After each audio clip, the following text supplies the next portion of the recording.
first generation children of Israel forfeited their inheritance because they would not fight. How many of God's children have forfeited their destiny and the promises that God has given just because they refused to fight? When the heat was on, when they bailed out and they backed down, they laid down their swords and they conceded to the army of the enemy. As long as everything was going fine, as long as everything was going smooth, they were right there shouting with the rest of the army. But when the struggles came, they caved in and they gave in to the discouragement of fear and doubt. As many of us will be honest this morning, that what has made you what you are in God is the struggle. What's made you what you are in God are the things that you had to fight for. What you had to fight against. What you had to overcome. That's what makes us who we are. Here at Calvary on our children's bulletin, we have a little cartoon character that we call Casey the Caterpillar. Now the reason we have that there is because these children are going to face some tough times in their growing process. They're going to have to endure some growing pains. But those growing pains are going to make them stronger. And the end result of this process, these children are someday going to go through a metamorphosis. And from that metamorphosis, they're going to change from a green, fuzzy, crawly, squishy little caterpillar into a beautiful butterfly. They're going to become what God originally intended them to be. But listen, if we cut that short, if we don't allow them to go through these struggles, then they can never fulfill the destiny that God had for them.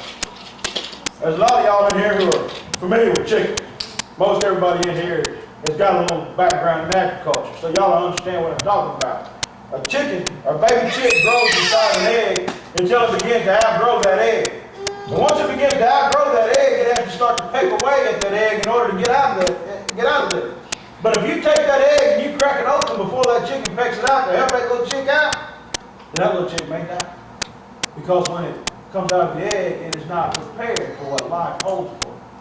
Listen, we can't cut the growing process short. If we do, then we do more harm than good. And I want you to know that here's one of the best things about our struggle. When we go through struggles, when we go through something in our lives, when we go through hardships and difficult times, it qualifies you to help others. You see, when you've been through something, you can help somebody else through it. When you stood your ground and you fought your battles and you conquered your giants, then you're qualified to help somebody else through their battles. One thing that's helped me with struggles throughout the years is the thought of how many people am I going to be able to help because of this? Who else am I going to be able to counsel? Who else am I going to be able to talk to about this after I get through it? Sometimes that seems like the only comfort we get. But that's enough. Because after you've been through the hardships, after you've faced your giant, then you can be a help to someone else. You see, Satan wants you to have tunnel vision. He wants to make it all about you. He wants to make it all about the struggles. He don't want you focusing on nothing but the problems that's right there in front of you. God wants you to realize this morning that even though Satan may send it to take you out, God's going to use it to take you up. When you get up, then you're going to be able to help somebody else get up. 2 Corinthians 1, 3, and 4, I read earlier, says, "Blessed be God, even the Father of our Lord Jesus Christ, the Father of mercies and the God of all comfort, who comforteth us in all our tribulation, that we may be able to comfort them which are in any trouble, by the comfort wherewith we ourselves are comforted of God." Listen, y'all, through your struggles, God brings you to a place of greater influence and blessing to you brothers and sisters in Jesus. Yes, we all have to go through struggles. Sometimes I go through struggles, but I don't want you to feel sorry for me. See, I'm developing spiritual muscles when I do that. I'm developing compassion, patience, endurance, and long-suffering. I'm developing the ability to be able to put myself in a position where others are and to feel what they feel, so that when it's necessary, I can speak a word of season to them. Don't feel sorry. Listen, we all need struggles in order to become what God has ordained us to be. We don't need to pray to get out. We pray that God will give us the strength to go through. You know, God didn't deliver Daniel from the lion's den. He delivered him through it. God didn't deliver 3 Hebrew children named Shadrach, Meshach, and Abednego through the fiery furnace. He delivered them through it. David needed Goliath. The children of Hebrew needed the giant.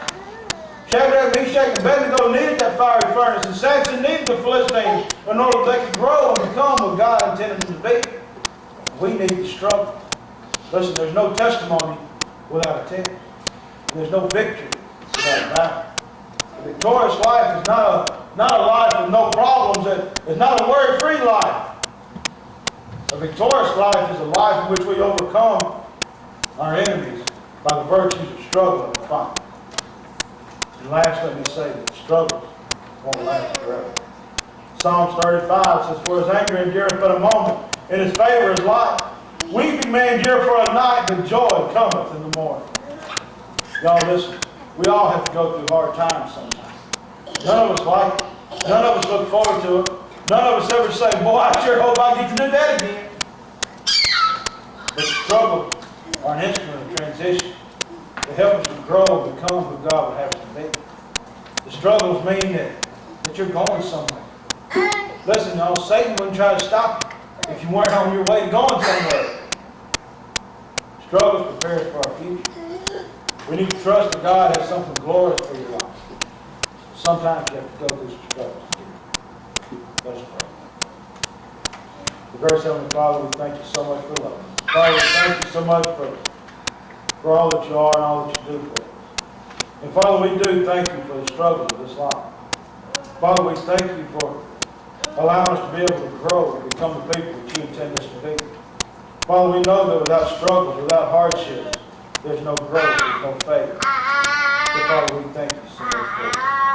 And Father, we pray not that you would deliver us from the struggles. We pray not that you would make life easy for us, but that you would give us the strength and comfort as we go through it.